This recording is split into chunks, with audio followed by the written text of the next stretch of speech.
We are now live recording. Okay. Call to order the regular meeting of the SchertzEDCRegMtg022813 Corporation Board of Directors, February 28, 2013. Time is 6:08 p.m. First, we'll do the roll call. Tim Brown is not here. Angelina Kaiser, that's me, I'm here. Rosemary Scott. Here. Roy Richard is not here. Marvin Thomas. Here. Matthew Duke. Here. And Grady Morris. Here. And from staff, we have David Gwynn, the EDC Executive Director, James Walters, Finance Analyst, Kyle Kinnetetter, ED Analyst, and Patty Horan, our Administrative Assistant. Okay, and visitors that we have present, we have Joseph Burke, is that correct, from Junior Achievement of South Texas. Mm-hmm. And I'm sorry, I didn't catch your name. Felicia Rowe. Okay, Felicia Rowe, also from Junior Achievement, correct? Yes, all right. We also have Debbie Frazier from Auditing, Juan Santoya, John Kessel, City Manager, and then we have Lauren Morris, Grady Morris's daughter, and Juanita Morris, Grady Morris's wife. Welcome to everybody.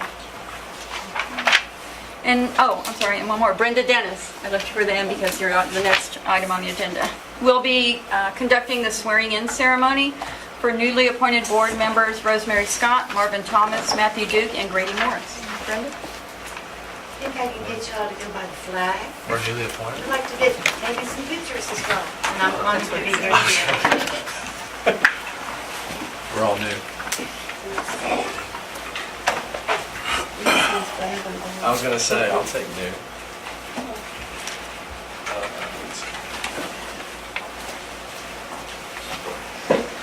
If you'll raise your right hand and repeat after me. I state your name. I, Matthew Grady Morris, Do solemnly swear do solemnly swear that I will faithfully execute the duties that I will faithfully execute the duties of the Economic Development Corporation Board of the Economic Development Corporation Board of the City of Schertz of the City of Schertz and will, to my best ability, and will to my best ability preserve, protect, and defend preserve, protect, and defend the Constitution and laws of the United States the Constitution and laws of the United States and of this state, and of this state, so help me God. so help me God. Thank you. Congratulations.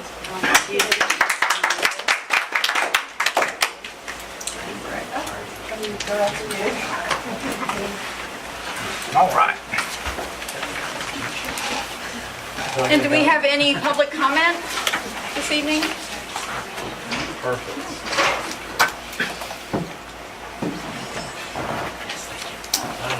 So our first item here is to consider, discuss, and act on the approval of the minutes for the regular board meeting that was held on Thursday, January 24th.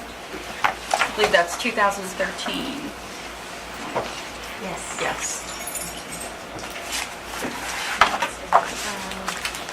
Hope everyone's been able to look over the minutes. Do I have a motion to approve the minutes? Second. Duke, second. All in favor? Aye. All opposed? Minutes have been approved from Thursday, January 24th, 2013. Okay, next we have the auditor's report for the year ended September 30, 2012. And that's They with have a Deborah copy. Frazier. Okay, Yes. do you have a copy? Okay, Yes. great. I'll make it pretty short and brief, but I will tell you, there's a lot of new members. If you have any questions on the audit, my phone number is on the bottom of page 1, and you're welcome to give me a call, and I'll discuss any questions you may have. On page 1, this is basically an unqualified opinion, and it says that your financial statements are fairly stated and materially correct after adjustments. The next page I'd like you to turn to is the balance sheet, and that's on page 7. Your total assets are about a third of the way down the page, and you had $4,537,483 at the end of the year. Approximately $3.9 million of that is cash and investments. Your total liabilities were $51,398, and that basically are some outstanding invoices and then compensated absences for your employees. At the end of the year, you had total fund balance of 4.4 million, almost 4.5 million. Of that, 4,366,000 approximately is available for expenditure next year. I'd like you to flip back to page 17. This is your schedule of revenues, expenditures, and the changes in fund balance. And it has your original budget, final budget, your actual for 2012, the variance, and then your actual from 2011. You actually budgeted revenues of $2,409,242. You actually brought in revenues of $2,685,000. So you were $275,000 approximately over in collections, so that was a positive variance. Yes. And you increased it by approximately $200,000 from last year's revenues. Your total expenditures are midway down the page, approximately half. You had budgeted to expend $2,376,000. You actually spent quite a bit under budget. Yes. 1.7 That's the million. stingy part of me. So you had a Or as positive, Kessel would say, the cheap part of me.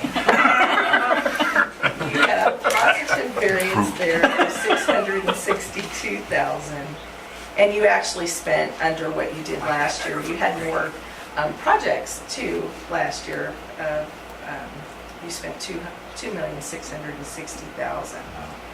So your net change in fund balance, or your increase in fund balance, is the third column over, third line up.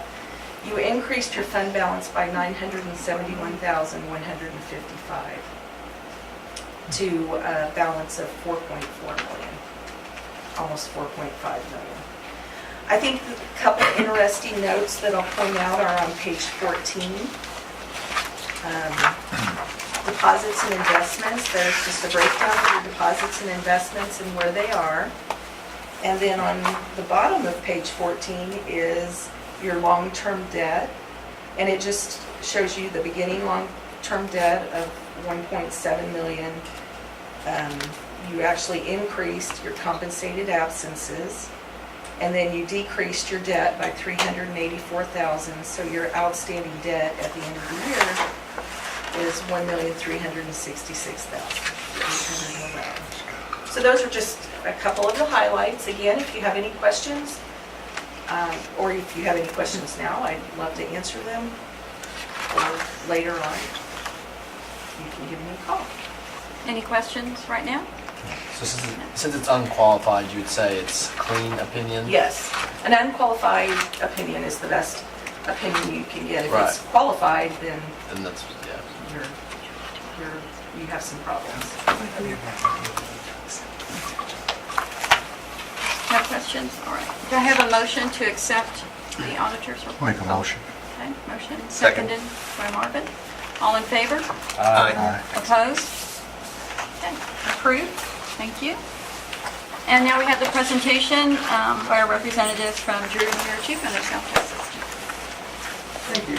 Seems appropriate that we get to follow the auditor since one of our core content areas is financial management and financial literacy. So I want to thank everybody for allowing us to come and present with you. Felicia and I are going to share a little bit of information about junior achievement and what junior achievement is currently doing in the Schertz and Low Universal City School District, and where we think this could head into the future, and then ultimately ask for your help in moving that forward. For those of you that aren't familiar with junior achievement, our purpose is to inspire students to own their future economic success.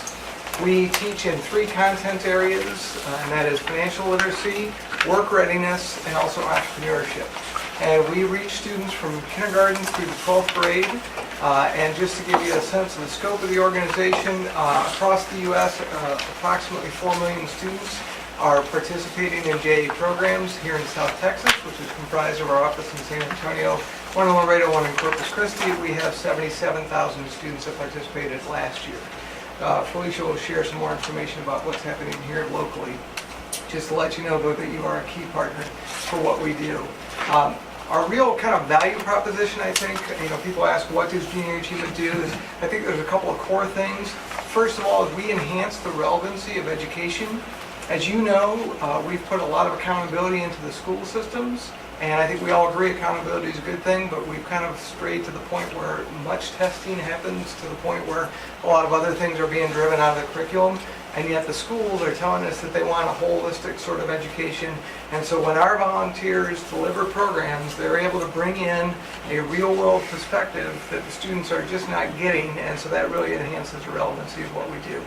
Number two is we're on that cutting edge of trying to help students learn and develop the 21st century skills of communication, being creative, problem solvers, developing the skills that you need in the workplace regardless of what it is that you do, and ensuring that they're well equipped for the workplace when they get out of school. We encourage students to continue to pursue education, whether that be apprenticeships, joining the military, 4-year degrees, 2-year degrees, vocational degrees, but moving forward in life. And so we're very much inspirational. Our students have higher career aspirations when they complete our programs than they do when they come in. We're very fortunate to be a part of Junior Achievement Worldwide and Junior Achievement USA. We've invested in about $3.5 million over the last 6 years in independent evaluations that demonstrate the efficacy of our programs. So when we talk about what we do, we can show you the research that backs up what we're actually accomplishing in the classroom. And to share with you a little bit about what's happening here is Felicia Rowe, who's one of our senior program managers. Felicia? Thank you again for having us here today. The Junior Achievement Program is very turnkey. We have, whenever a volunteer or somebody is really interested in giving back and getting involved in education, they don't always know how to do that. So that's where we come in. Our programs, like Joe mentioned, do focus on financial literacy, work readiness, and entrepreneurial skills. And we actually provide the volunteers with the tools to go into the classroom and make that impact, and that impact that they can see. So let's say we have a volunteer or a company who's interested in getting their employees, or that volunteer is getting interested in getting them involved with Junior Achievement to help give back. The way the program works is we actually make sure that that volunteer is trained. We do have a training that they go through, and we pair them up with a school or a teacher in particular. And then that volunteer will get a kit that looks something like this. In this kit, there's enough materials for all of the classroom, and all of the materials are very hands-on, age-specific. Like Joe mentioned, we have programs for kinder through 12th grade. So we make sure that all the materials are very hands-on and age-appropriate. That volunteer will have in their actual kit bag, they have a guide that tells them everything they need to do to be successful in the program. So we work with them to make sure they're prepared, get them partnered with the school, and make sure they take care of the logistics, the background checks, and things like that they have to do to be involved in the school. So we kind of take care of that process. Once they get into the classroom, they're able to see those light bulbs going off. They're able to present the financial literacy, work readiness, and entrepreneurial skills to the student, so they're able to see their impact right away. Here in Schertz, Cibolo Universal City, the school district that you are included in, last year we actually worked with over 1,300 students in your area. And this year we're on track to meet about the same number, maybe even just a little bit over. In April, we'll have volunteers from Northeast Lakeview who will be going into every single second grade class in the school district, and they'll be presenting this actual program right here, our community program. And in your packets, there's a summary of each of the programs in there, so you'll have an idea of what that is. So every second grader in the SchertzEDCRegMtg022813 Universal City School District will have the JA program. We also are working with both of the junior high campuses, and they're participating with our Finance Park program, and all of that information is in your packet as well. And if you have any questions about that, please feel free to contact us. And Matt Duke is actually piloting the Be Entrepreneurial program at Steele High School. So it's really very turnkey, like I said, really easy to get people involved. And I've worked with a few school districts, but the SchertzEDCRegMtg022813 Universal City School District is a well-oiled machine, to say the least. And we just really want to make sure that we're able to continue to meet their demands and provide the program to more students in your area. And ultimately, what we're looking to do is, there's great demand from that system. We're also in Jetson, and I know there's a lot of Nothing seems to line up exactly, community, district, and county, and so on. But we're in this area, and I will tell you that you have a very high percentage of your students participate in junior achievement relative to the outlying communities. And so there's demand, continuing demand from the schools. They would like to have more junior achievement programming into the future. But to be able to do that, right now all the resources are coming out of our office in San Antonio. So we're providing, basically Felicia works with the school system, recruits the volunteers, trains the volunteers. We provide the financial support to buy the program materials and make everything kind of happen. And which is fine, we do that in all the communities in the area, but ultimately if we want to grow this to have the impact that we think it could, we're going to need to develop a local board of directors to sort of provide that infrastructure that's needed to grow what we're doing up here. And so the request that we have of you is, can you help us identify some key people within the community, business leaders, obviously education leaders as well, but predominantly business people that would be willing to serve on a board to do really a couple of things. One, help provide the financial resources for the programming, and also volunteer resources within the community to drive this. And I know that, if you're in economic development, you know that a workforce that is well educated and has the skills and the attitudes that are needed in today's workplace is critical, and we think we can help you do that, and we can help you do it in a very significant way. It's just going to take the community to kind of get behind this. So that's what we're asking for you. I have a question for you. On this page here, I don't see any mention of any activity with Clemens High School, but Corbett Junior, is this all junior and elementary? It's no high school? That's last year's programming. So this year we've piloted Steele. We actually went to Steele and Clemens, and the teacher at Clemens decided to defer to the person at Steele to pilot this program this year to be entrepreneurial, but their plan is to sign on next year. So yeah, we're pretty equal opportunity as far as the schools go. We'll take them all. And just to add in too, I've fully enjoyed being out at Steele lunch on Wednesdays. It's been really good. We're kind of at a perfect storm right now, and I know that the EDC is really focusing on how can they impact the community in non-monetary ways, and we've already sat down. Harry was involved with this at a very early before he decided he was going to take a break from being on the board, sitting down with Joe and I. David's been to have meetings with them, and ultimately the school district is craving a partnership. I'm out there and deal with their career, the career services? Not CTE, Ruthie Cooper, she's out there. They're desperately wanting to connect up with the businesses and provide their students a value that will pay off for them, because a lot of them will not be or shouldn't necessarily be college bound at this moment. And so they're really craving for a partnership to get them in connection with the workforce and with the ability to manipulate their programs, provide programming at the school districts to meet what the workforce is looking for, which junior achievement has.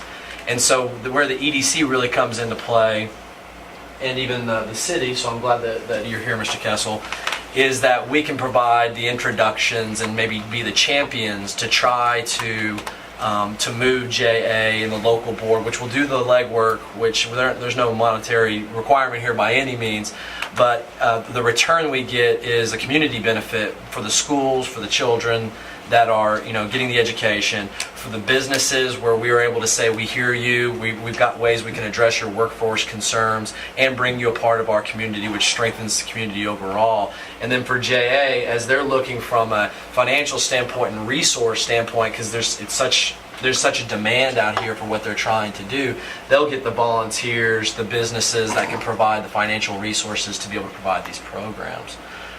So at the end of the day, I wanted to make sure that everybody understood what it is, and hopefully just to reaffirm that this is something the EDC wants to be a part of, and to have David and his staff provide, I guess, opportunities for with other businesses in the community of this as a champion of, here's what we're trying to do, we'd like you to be a part of it type of situation.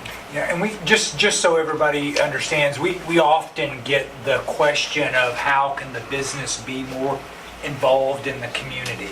They realize that they provide a service and they make a living here, but there's also this community side of it. And so this seems like, if the board's interested, this seems like a very good connection that we could provide or make for them when they say we want to be more involved in the community.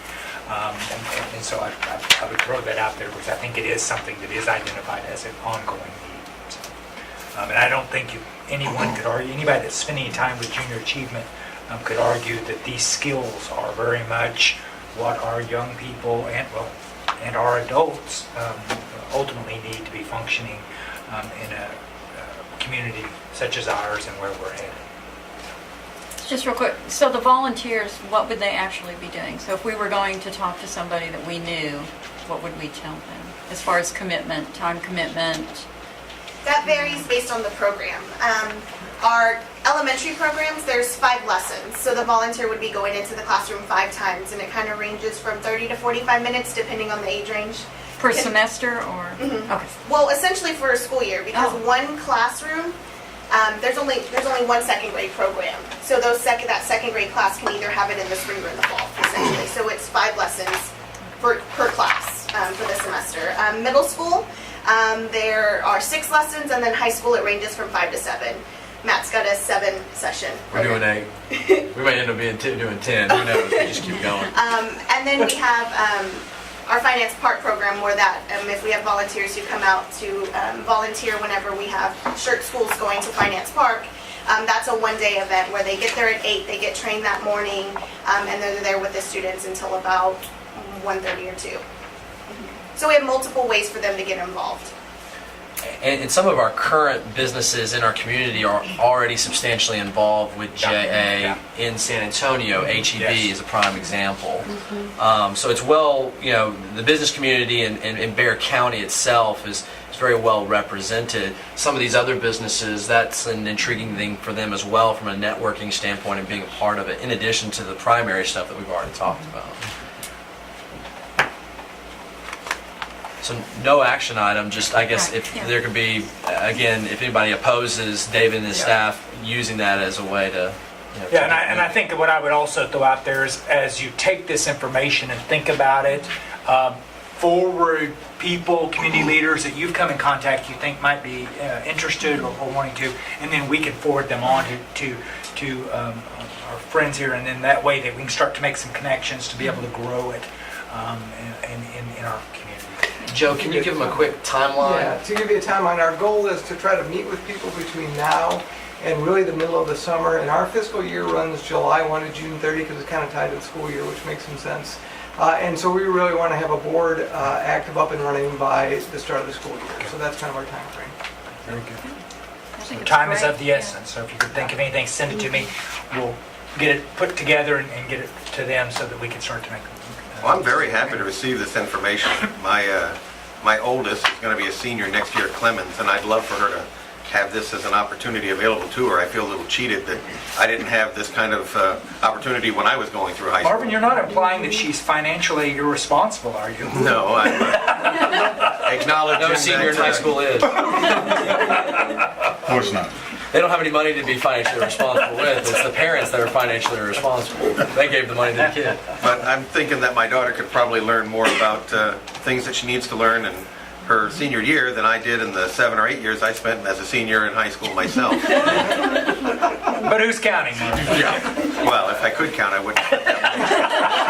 Part of the problem, right? Thank you both. We will continue to work this and move this forward. All right. Thank you, Thank you Joe. all. Have a good night.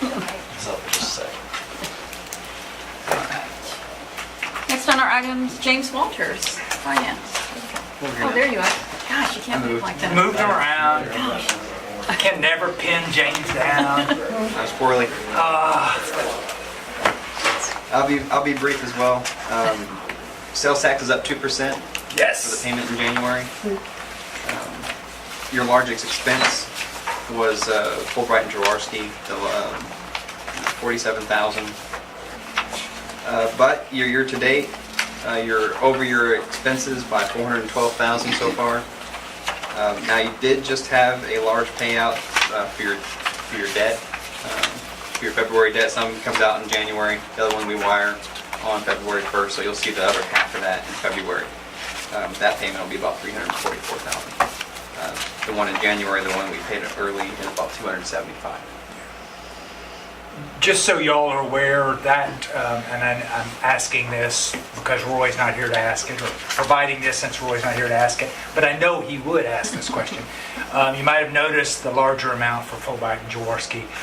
This was essentially the 11th hour of our Amazon deal, where a whole bunch of their staff time was dedicated to making sure that we had an agreement that was papered up correctly, and so this was in that bill. Normally, we wouldn't be anywhere close to this. In fact, we don't spend, well, how much do we budget a year? It's not a lot, but I do know we're likely to have to come back and adjust this because we didn't anticipate that the Amazon project was going to come our way, and so we may need to adjust that item in the budget. Still, it would appear to be money well spent. Oh, definitely. We needed that, if there was ever an agreement we needed to be right, that's the one we needed that it to one. be right, absolutely. Any questions for James? All right, moving on to recommendation for City Council of Resolution number 13R16. Angelina, can we delay 9 until after 11? I should have moved that. But doing this item now is not going to make as good a sense as it will Yeah, after of the course director's we can, report. sure. The next one should be fine. How's First that? James moves, now you. If you'll swap those. So, yeah, if we can delay that item just for a Okay. minute and then come back. So we'll move go ahead to and the pick up director's 10. report. Or actually, Yeah. you can go ahead and pick up Oh, 10. yeah, okay. Yeah. Different resolution. All right. Sorry for that. I should have reordered that in the agenda. That's okay.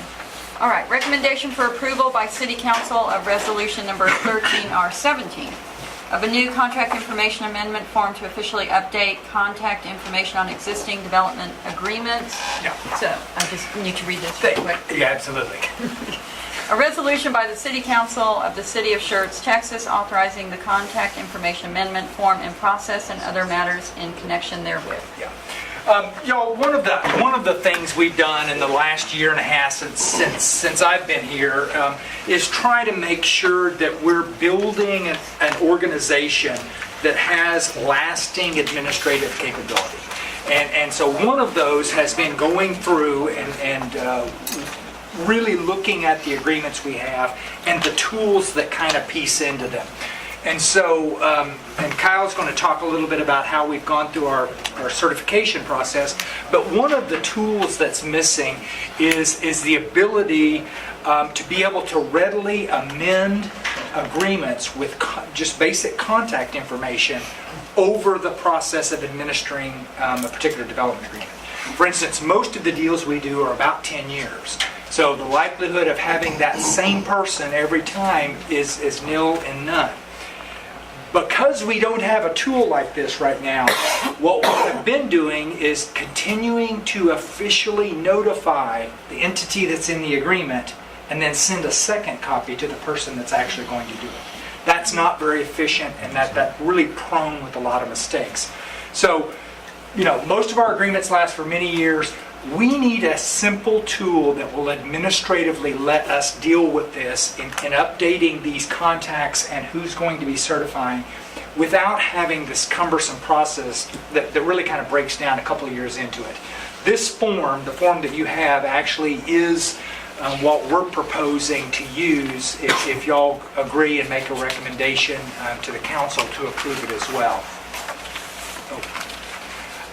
What we would do with this is, and it's a very simple form, and this seems almost kind of a no-brainer, but this is a big deal, and I would want y'all to weigh in on this, because essentially what we're doing is we are changing at least a small portion of the development agreement at the request of the company to allow for someone else to certify on their behalf. Sounds very straightforward. But we don't have a tool to do that, and so this has been developed. Kyle was assigned this, worked with legal to get us to a point where we have a mechanism that administratively can be implemented to provide that. It would not only let them change their contact address if they wanted to, it would allow them to change their certifying officer if they wanted to. How I'm seeing this happen is that the business or the party that's actually joined with us in the agreement would make the request, they would sign it, It would come back to us. I would probably run it through y'all before we would then turn around and ask the city manager to sign off. And I believe the other one, who's the other? The president. The president of the board. So we would have to come back to y'all. So we would come to the board first before we turned it over to the city manager. The city manager is actually the registered agent for the Economic Development Corporation, and so that's why he would sign off to make that an administrative process. But right now, we have nothing to do this. So the only tool available to us right now is to actually officially amend the agreement, which for us is very cumbersome because y'all have to make a determination, then the council would have to determination, and I just don't think it's as efficient as we could be with this. So that's what the item is if the board would concur, we would like to have a recommendation to take this form to the council and ask the council to approve it as well, and then we'll have one more tool in our toolbox to administratively administer the program. It looks like a really simple form. You're just talking about this is it, right? Sounds like a common sense solution. to the Unfortunately, problem. y'all, we don't have any of these tools that we would normally, that an organization, if we were a big entity, we would have a whole list of these kinds of tools, but we don't have any. So as we encounter them, we're trying to develop them and get them into the toolbox so that whoever comes after us doesn't have to go through these really obstacle problems. You're going to see when we get into the certification report, there's other tools that are missing too. But this is one that we really need to address because it's, like I said, right now what we're doing is notifying the person we know is not the right one, because that's what the agreement requires, and then sending a second copy to the person who's actually needs to be. So let me ask, just because I got to put my lawyer hat on, and I do, Methodist has got a ton of contracts, Yeah. that you don't have the ability to update notice information built into your standard, and I guess that would be a big concern for me, the fact that you have to go this way. I would hope the future templates have, it's standard contract, that notification you provide it via whatever, first class mail, FedEx, and then as soon as you receive it, you're required to update your information that way. Yeah, we have the ability in the agreement to do it. Right. What we don't have is an official mechanism to notify us of it.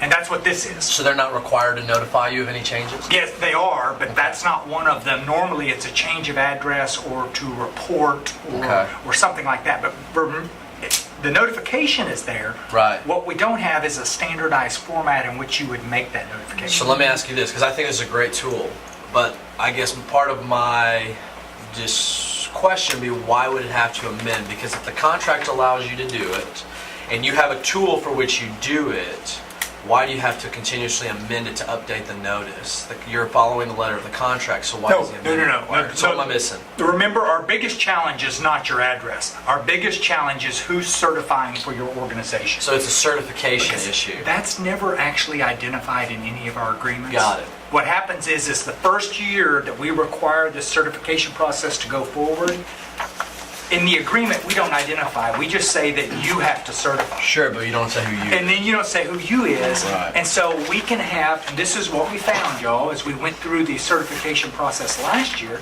is a lot of these guys had receptionists certifying for the performance. And That's not that shocking. nobody, but it's nobody that could bind that corporation. That's and right. we were writing checks for thousands of dollars. And I just don't think that's the kind of program we want to have. And this will give us the ability to actually identify in a very format way who it is that needs to be Part done. of it, right? Let me see. Kyle, were there any other parts of that? Yeah, it seems very basic, and you sit there and you think, well, why are we doing this? But Because the process hadn't been perfected yet. well, we're not to that point. And so I understand what you're saying is the issue. Is there a way to build in here a mechanism where you don't have, I just don't want you to have to come back to us. Yeah. Is there a way to build in here where, okay, here's who's certifying it, and here's the process you will follow in order to change the certification, as opposed to continuously having to amend it? Matthew, here's, and this is probably my preference. That's where we started to go. We Right. started to go, you know what, let's not bother the board with it. But I think, I don't mind being bothered. I'm gonna slow you down. I think it would be good, but I think it would be good for the board to weigh in on that. Because remember, what we're saying at this point is that it'll stop with the board. We won't have to take it to the council. So what the board will sign off and say, yes, we've received it, we're okay with it. Okay. Then your recommendation will go to the city manager. The city manager would then rely on your recommendation and say, yes, Nothing's out of the ordinary. None of the terms are changing. So your city manager, your city attorney's already treated this, right? Yes, yes, yeah. I'm sorry, I'm gonna keep bothering this one. This is kind of my work. No, So why does it go to, what can John do that the second time around what can the city manager do that doesn't require it to go to the city council? That's what I'm trying to understand too. You said he was his registered agent, but registered agents have no power in the state of Texas. Well, but he's the registered agent for the corporation, so we feel like he ought to be signing. Some administrative function needs to be signed off on. Right, but he has no authority to sign off on anything. A registered agent's ability is only to receive. Well, but he actually does. He actually receives authorization by the council. Of course, they do it by resolution, but they authorize him to. I don't know if y'all know this, but the mayor doesn't sign our development agreement. No, that's right. Yeah. It should be The city manager does. because he represents. He's the binding authority Right. for the city. And that's the consistency part here is Right. that because the city manager has signed all those agreements, we feel like But he changes to them. Sure. No, I got that. So, but from a process standpoint, he wouldn't be signing it as a registered agent. He signed as city manager. Correct. No, he is. Okay, He is. but Yeah, he signed it as says city registered agent, but you're just saying because you happen to be the same person. Exactly. Okay. Yeah, no, Gotcha. the agent doesn't have any. I got you. Yeah. I'm just making sure from a. It's continuity. I thought I understood you, but if I go, sure, that They sounds just happen to great, be and the then they same go, person. why did the lawyer not say anything? I Then understand his point. So in the language, the mention of registered agent would not be in there at all. Oh no, Because I think that's city where. manager. Okay. Yeah. There we So go. he Because- signs in his capacity because- as city manager, period. Right. Oh yeah. Who is the Right. authorized agent of the, okay. Yeah, it's just that he. Well, and the reason why we're bringing that up is because you might say, well, why is that not a staff person from the EDC? that's And right. it's because of how the EDC was incorporated. sure. Yeah. So, and it just happens that it's a continuity with the agreements to this change on it. It all makes sense to me. I'm sorry, I just had to ask some clarifying. But the one thing that is different here, y'all, is that what we're proposing here is that it doesn't go to the council, and that would be very rare for most of our stuff. The council will sign off on this form. Y'all will make a recommendation. The council will sign off. It will essentially stop with y'all, your recommendation.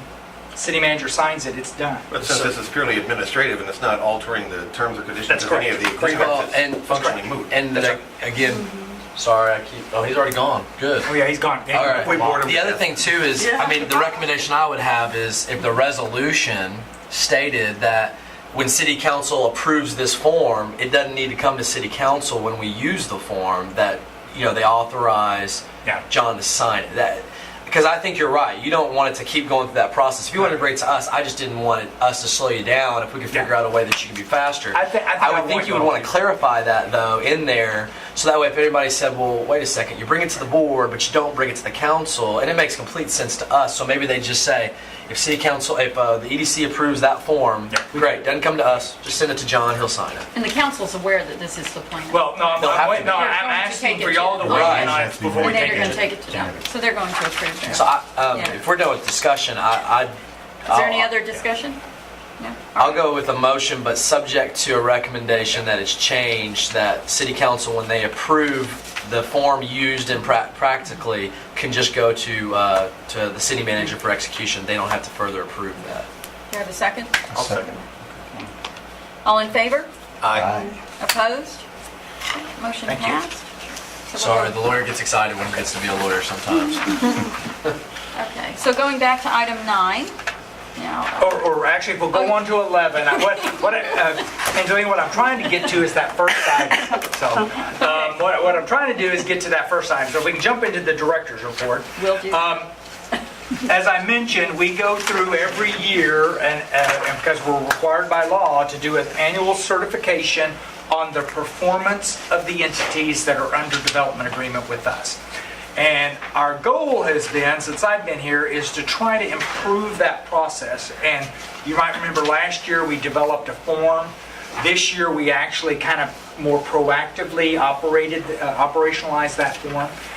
And Kyle has been the lead staff person on this, and so I'm going to ask Kyle to give a presentation on where we're at with each of those agreements. We have never done this before, but I think it's very important that y'all know where these are at, because while some of them are very exciting, some of them are a challenge, and we'll deal with the challenge ones after. But let's let Kyle kind of go into this and talk about what we've got and where we kind of come from. figured that it's all right for me to present because everybody's left.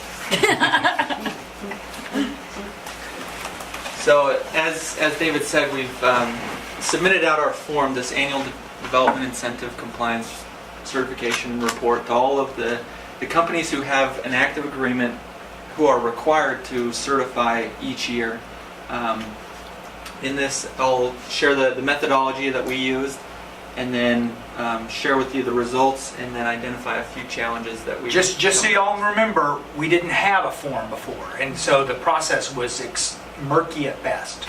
So the flip side of now having a form is that we're still working through the form, because the form doesn't work for every situation. It's really kind of become the biggest struggle now.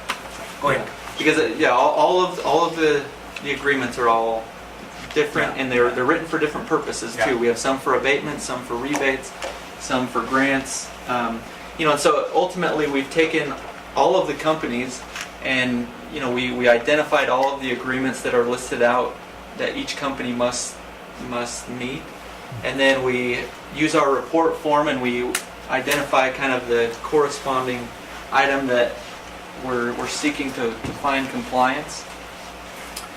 And then one thing that we're kind of doing, kind of an overview of everything, is we're trying to refine this process so that we make it better for the future.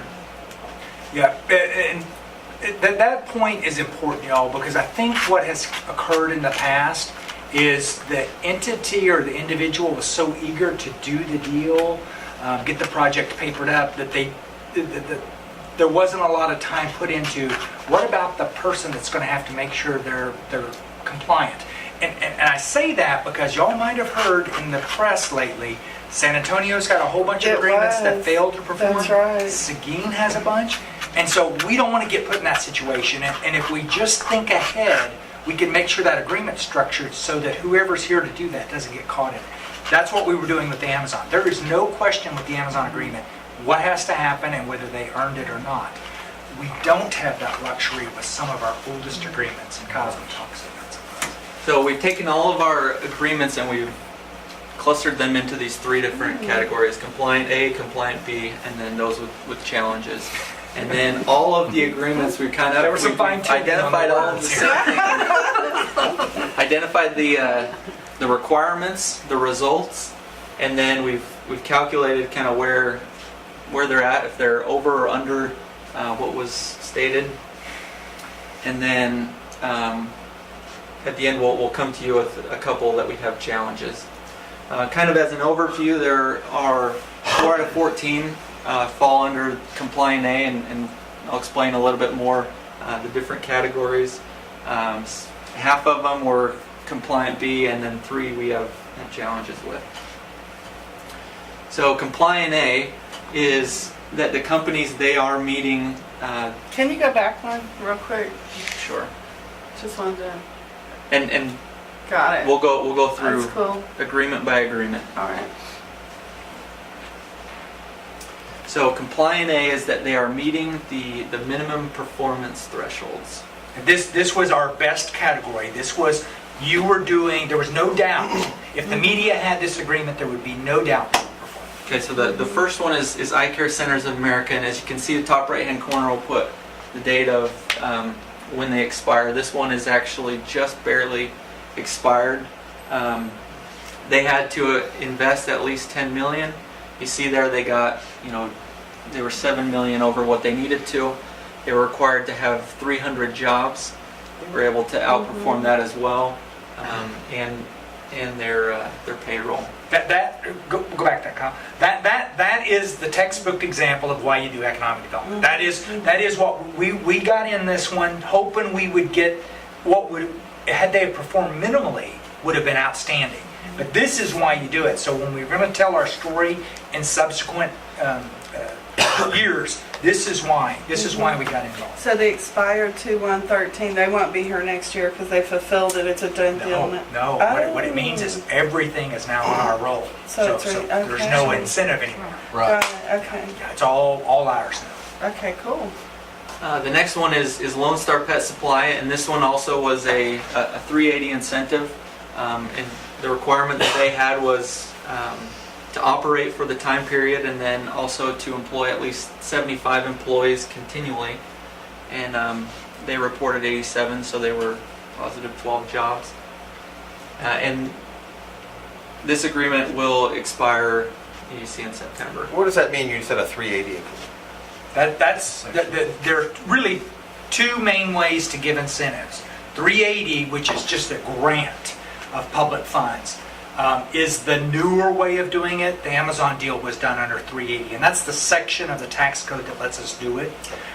The other way of doing it is a more traditional abatement process. And the reason why we don't like doing those is because that removes your tax liability from the rolls. Under 380, we're able to let you pay all your taxes and then do a rebate. And the beauty of that is that you have to perform before we do anything. Under an abatement, you might actually not perform. You would have realized it. Now we're in this really awkward place. And so most cities have gotten away from the traditional abatements and gone to the 380. So under the county, theirs is it's called 381. So when we did Amazon, we did it under 380 of the tax code. The county participated under 381, which is their section. So the time period, you're saying part of the requirement to stay for the time period, and they've recently been sold, right? Yes. So, but they have to stay through September 30th. After that, I mean, they don't have any sort of ongoing requirements. They absolutely could. Okay. We have no indication they're leaving. Right. No, I understand. In fact, we actually think they'll probably grow more here. Yeah, good. Yeah, because the market's bigger. Sure. Verdict Tri-County, this is a typical abatement. You'll see several that are outlined like this. The agreement was written that they have capital investment, and then they use this that will cost approximately, and so it's kind of a... Yeah, let's talk about that, y'all, right now. This is cost unfortunately, way back when, 10 years ago, when many of the agreements were being written, I don't know kind of what was going on with the staff and the EDC, but we kind of let them write some very vague language. And if you've ever tried to enforce approximately, you know it can't be done. Mm-hmm. And so we've had to, on these and in the next group as well, really give them the benefit of the doubt, because the only part that was clear in those agreements was the part that we were going to do. And in the next group, there's some that really probably didn't serve us very well, but we've got to continue to move them forward. The other thing to point out here, where it says that it will cost approximately, the variable that we've been using to measure them has been what is on the tax rolls each year. So shouldn't we go hire their lawyer? Right. Yeah. Shouldn't we go hire their lawyer? So, but they've probably spent a lot more than $11.8 million, right? Or is that appreciation? Yeah, see, that's the and everything problem. else? The problem is and I've been kind of mentoring Kyle on this. The problem is that when their attorney came in, their attorney knew exactly what capital improvements mean. Sure. Well, in the development world, capital improvements means I'm spending money. Right. That means I can spend money on anything. Right. I put a big beautiful sign up there. Exactly. And so they got under this real nebulous umbrella. Sure. And unfortunately, if you go back and look when these agreements were written, there wasn't a professional economic development staff here. It was really, people were kind of filling in. We were a very small city organization. Mm-hmm. We wanted development. And so I think we just kind of let some stuff go through that we're trying to get resolved now. Luckily, most of these are about to expire. So we'll say, but with taxable improvements of 11.8, well, it's pretty. We should be fine. Yeah, right? We're using the taxable value to try to give some teeth to this. That's great. Because there's really no way to know. Right. Yeah. We don't. And I'll go ahead and tell you this. These are the good ones too. I'll be honest. Yeah. Can't wait for the worst part is we have nothing in our files that substantiate that expense. So what would happen? So under the Amazon deal, y'all, Amazon's going to demonstrate to me in a hard copy what it is they did, how much they actually spent. Because remember, they have to spend $166 million. Right. Or games off. Right. We have nothing in our files that demonstrate even this approximate. We didn't We didn't check that kind of stuff. So but we think that because these tactical improvements are so high, there really can't be a question as to whether this one performed. That's right. Yeah. This is compliance no matter what industry you're in. That's right. That's right. The next one's not so much. And this was a good one. Capital Group, yeah, they're another example. This is actually a fairly recent agreement, and they did outline that they must reach at least the $29 million. And you see they And 2 employees. did better. But look what the employees make. Yeah, look what the employees make. Yeah. Yeah, this is very common. Are they hiring? What is capital? Right. Their data center. Major data center up across the street from, essentially, they'll be across the street from Amazon. But yeah, they're known for not having many employees. They're large servers that serve, Capital Group serves banking industry, financial services. But yeah, $270,000, that's a John Day. Okay. So now we get to the Words were The second chosen one. very selectively here. Real well. So we see here that the results may differ from what is stated in the agreement. However, the specific minimum thresholds were achieved, meaning anytime that it said that they must at least do something, where there's a definable expectation, that was met. So the first one is Prologis, and this actually expired last year, and they were required to do one final certification. And so You can see how the dynamics clearly changed all. The amount that we can third-party verify is significantly less, and we have nothing to back up that bigger number. So we're going to assume, we're going to read the agreements in the best possible light for them, because it was not their fault that we really didn't have the staff in place to make sure that we didn't get put in this awkward situation. But we did confirm that, the businesses, they are in operation, and the buildings are there, they have built them. Yeah, and remember, we're still saying these are compliant, because we have nothing in the agreement that would say they're not in compliant. Okay, so can I ask? So we haven't even engaged them to at least get documentation to the extent they can provide it on how much they've done capital improvements, even if it's buy a pretty sign? The problem is, Matt, is that for many of these were done 10 years ago. So they don't even have a requirement to have kept any of the paperwork. Got it. And so they'll give you a number, and we've already tax records is 7. We've already so. had to push. Yeah, we had already had to push back of.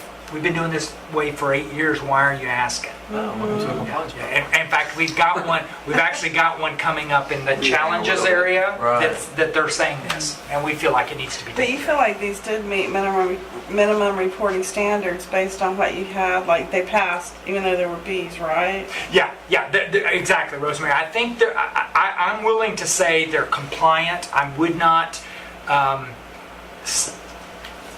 It would be awkward if we were standing in front of the news media, but I still think we, in good business-like manner, we need to say they did what they did because it wasn't their fault that we didn't have the staff in place to really make sure this didn't happen. So I can understand EM limited partnership, no questions there. Prologis, though, with such a large number, is there some other fact that's not on the screen that makes you not? It makes me a little uncomfortable with that large of a number. So. Yeah. It gets better. I'm excited about the ones that are really there. But what makes you feel comfortable? Right, we're not. But I feel like y'all need to know about this, because this, when we're doing like we were doing with Amazon, and I'm running back and forth to you, I'm trying to make sure this doesn't happen. Sure. So when we're really when I frame up those parameters, and I'm saying we got to have this. This is why, because 5 years from now, you get put in this situation, and who knows what could happen, and this shows up on the front of the paper. We now know that Caterpillar apparently hasn't performed for Seguin, and Seguin gave away the farm. So they've continued to offer that, and we don't want to be put in that situation. Well, and the only reason I'm really digging into these, because I get there 10 years from now. The problem is that if someone were to discover something 10 years from now, yes, the media is going to go in and say, great. And that one comes up on the screen. Yeah. You know, that one, that's not a big number. We'll just throw that one away. Yeah. So I guess the other question is, have y'all looked at, is it maybe prudent to have legal counsel look at it, at least to have in the files, as to their opinion, even if it's not a formal legal opinion or something you can put in the files. Living in the healthcare world, I have to do this a lot. Just from a safety thing, so you at least combat it. If I can vent for just a minute, Sure. I'm a little frustrated because legal did these. I'm a little frustrated. But well, What legal? Our legal staff. Our legal staff signed off on these. And Right. the reason why I'm frustrated, and it's not, y'all, this is the difference between having professional economic development staff and having legal counsel. Sure. Legal counsel makes sure you don't get sued and that it's done according to form.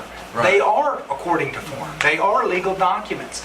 The problem is that it's not the attorney's job to make sure that you can administrate it. Sure. And administrate it Right. smoothly. But he does have a responsibility for our fiduciary.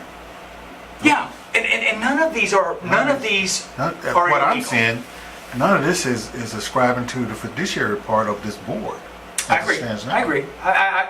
I would prefer that these have been written differently. Absolutely. But none of us were here. That was the problem. So moving forward, what you're saying is that this has been eliminated.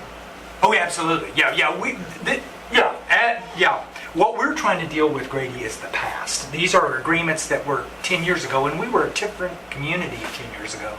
And you can see these are on the tail end. They're all expiring now. We're trying to get them in the best possible place as they get sunsetted.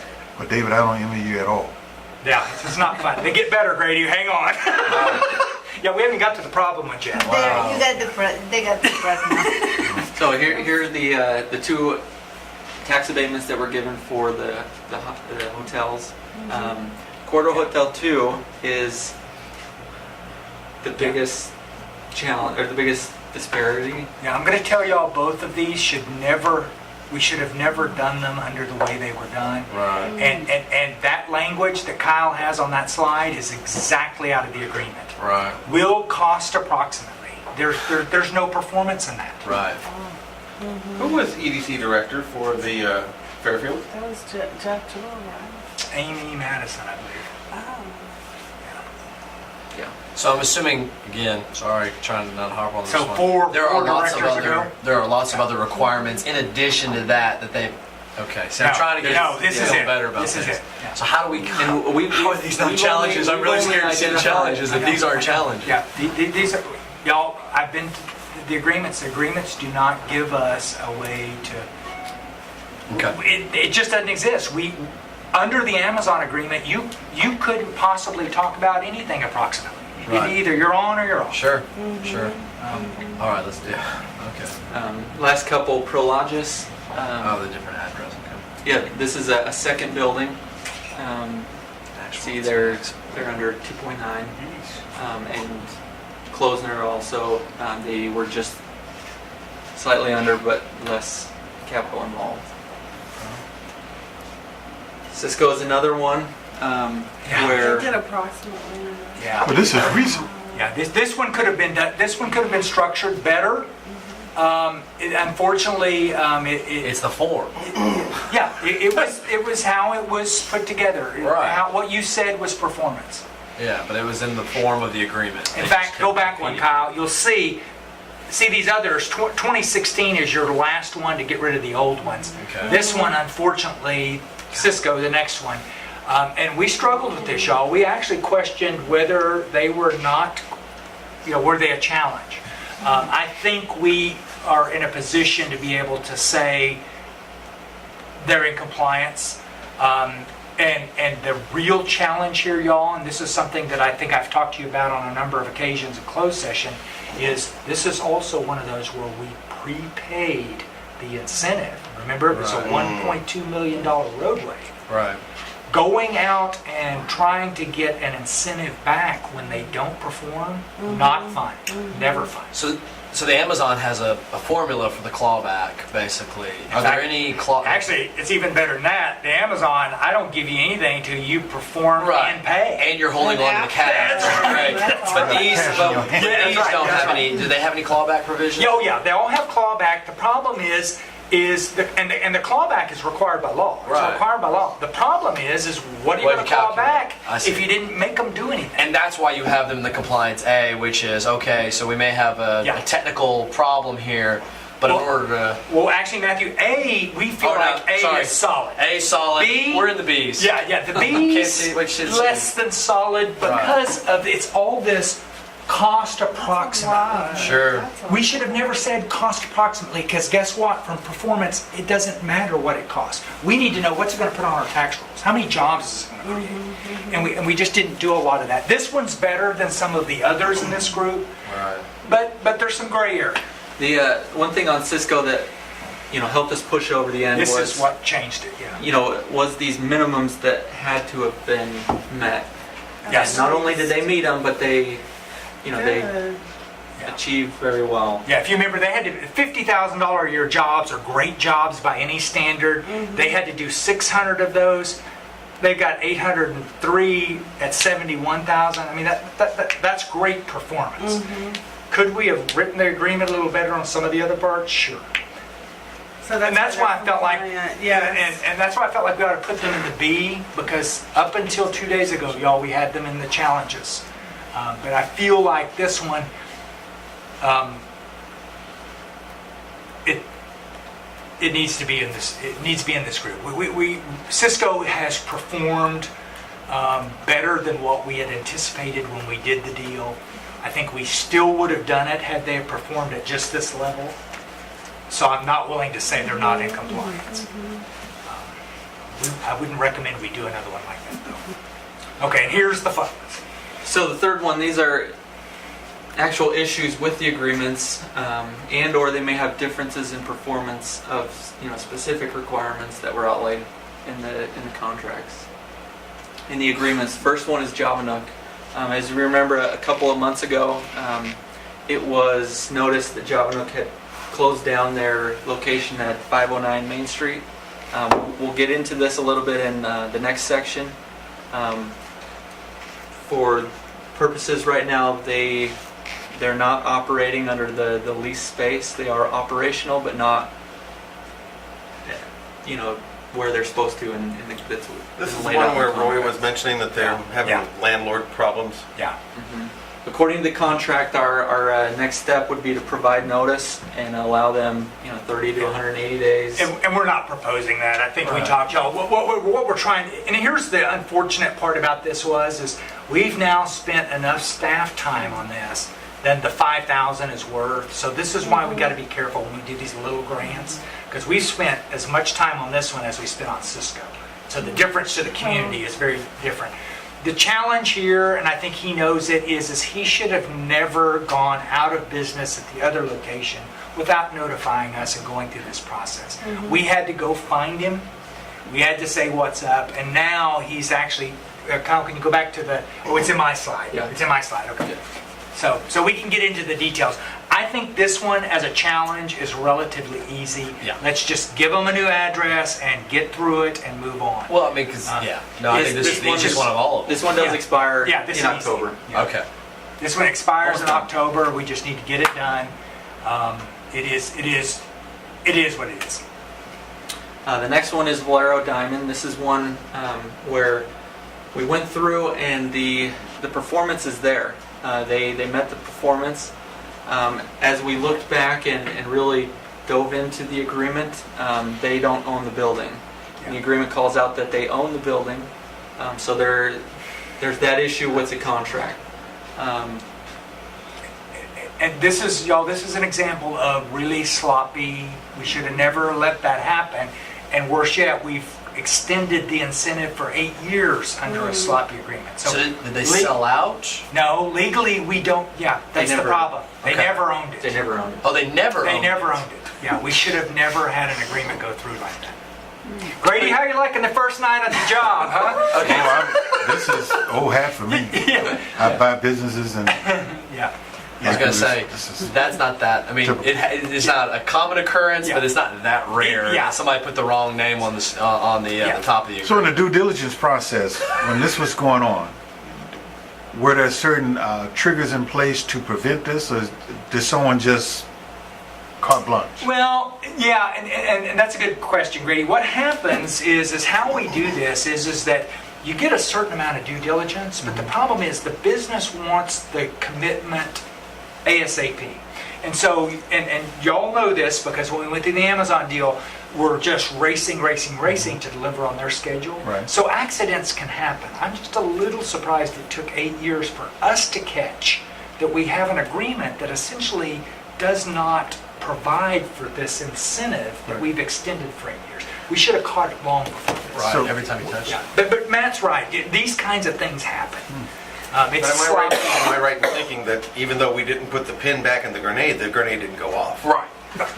Absolutely. Right. It didn't So go we'll off. fix it before it. And the thing is, Kyle, I had Kyle go back and dig through it. It's very clear what's been occurring, what's been provided is very much what everybody believed should have happened. It's in the spirit of what we were trying to do.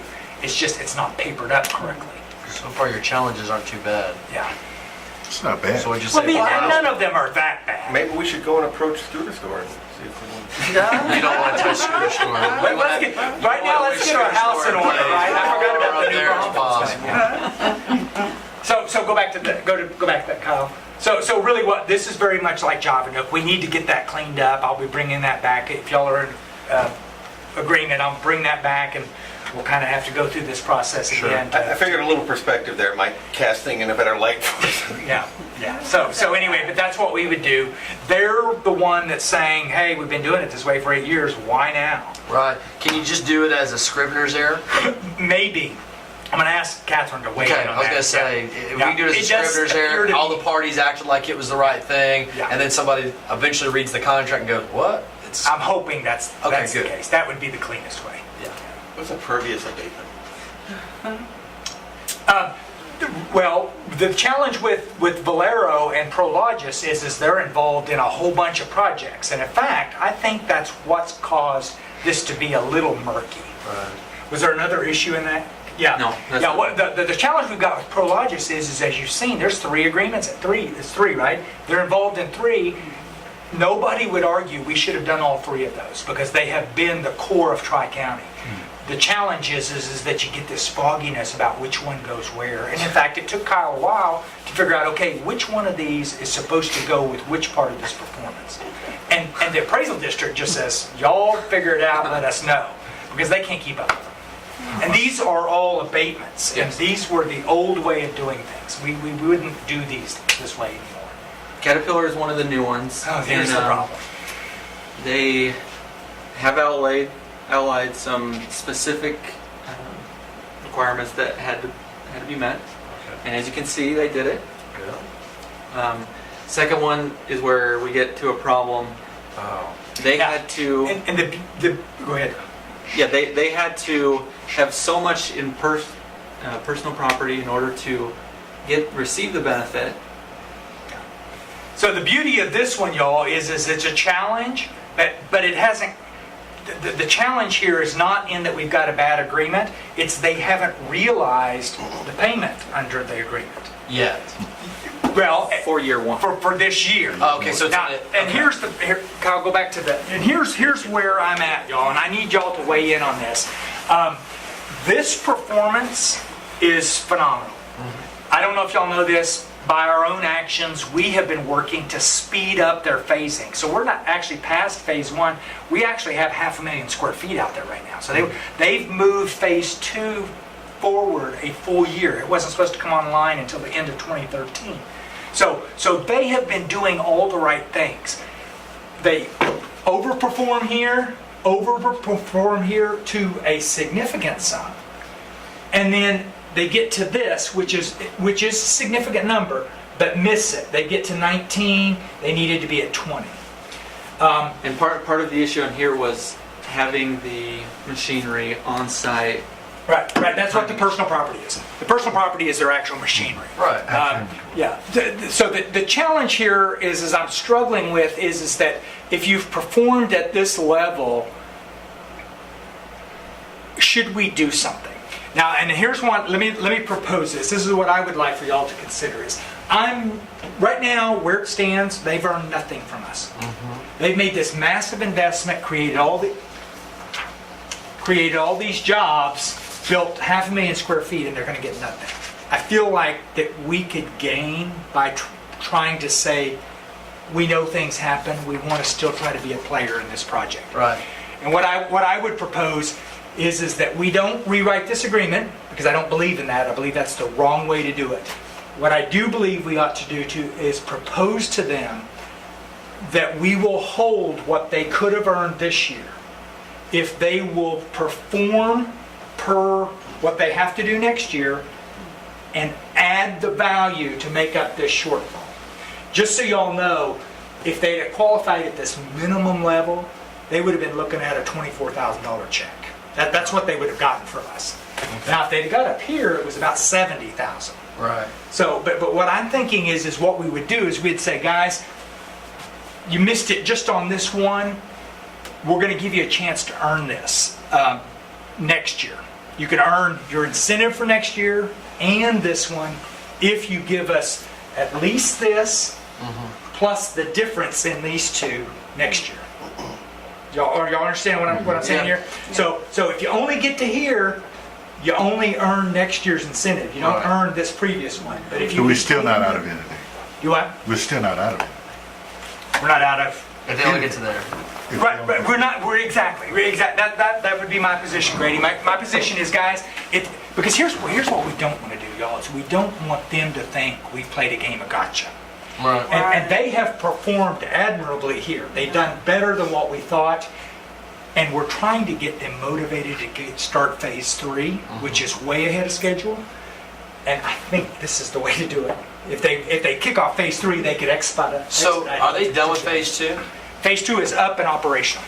Okay, so the next one is phase 3. Phase 3. And they don't need anything from us for phase 3. No, there's another incentive package that would kick in under each phase. So here's kind of my rationale why, because I agree with what you're trying to do to get them the money. I think it's the right thing to do, but you're also playing with, we just had the conversation about estimated, and that's kind of what we're getting in a little bit here. It is different, but we've got actuals. We're not playing gotcha. I mean, we've got actuals here, and we're living up to the standards. And now we're trying to figure out a way to wiggle it to say, well, it was really close, and look all the stuff you did. So we kind of actually wish it was estimated to some extent. No, I definitely don't want to get in that road, because the problem is that opens the can up for everybody out there that's not in agreement. Right. What I'm saying is we're not going to wiggle it. You're getting nothing. No, I understand, but I'm just saying we're kind of looking at it as how you were so close. We really wish you would have gotten something. We'll figure out a way, so that way we're not just giving it to you. And that's why I'm saying it's different. Right. What I'm getting at is, can you just throw it into the Caterpillar phase 3 and just say, look, we'll figure out a way that $24,000 you could have earned to just throw it into phase 3. Here's why we don't want to do that. Because then you'll open it up. Well, phase 3 has its own incentive capture, and phase 4 as well. Oh, it's all built in for each phase. Each one. And so the quicker they do phase 3, the more money we get. Okay. So what I'm trying to do is I'm trying to use this little carrot to say, guys, let's build a fire under phase 3. Get your numbers up. You'll not only earn the year 1, but you'll earn year 2. You won't lose anything. Never mind. Here's what I think's about to happen. If we don't come up with something to give them, they're going to come in and ask for this year to be added onto the back. In fact, they've already said they want to do that. Right. We don't want them to do that, because at the end of the agreement, the values will be so large that we will be writing very big checks. Right. No, I got you. At the time to do this kind of thing, it's now when the values are running. I'm sorry. I thought that phase 1 was all its own agreement, and you didn't have one for phase 2. No. The way this agreement's structured, just so you all know, it's actually organized in 4 phases. Each one has its own capture, and they have years to realize each phase. And we've got them expedited now. I think if we could say, hey, we'll give you an opportunity. I'm only proposing to do this to let them earn it next year, not in a future year. Just next year, you might be able to earn your 1 back. I don't think they will ever have this problem again, because the machinery is now coming in on a much more regular basis. So let me throw something up there. Go up one, the back one page. And I'm throwing this out there, take it or leave it, but what I'm thinking was, I know you don't want to do any incentive because that's rewarding you for almost getting there but not getting to the finish line, or opening a can of worms for everybody else.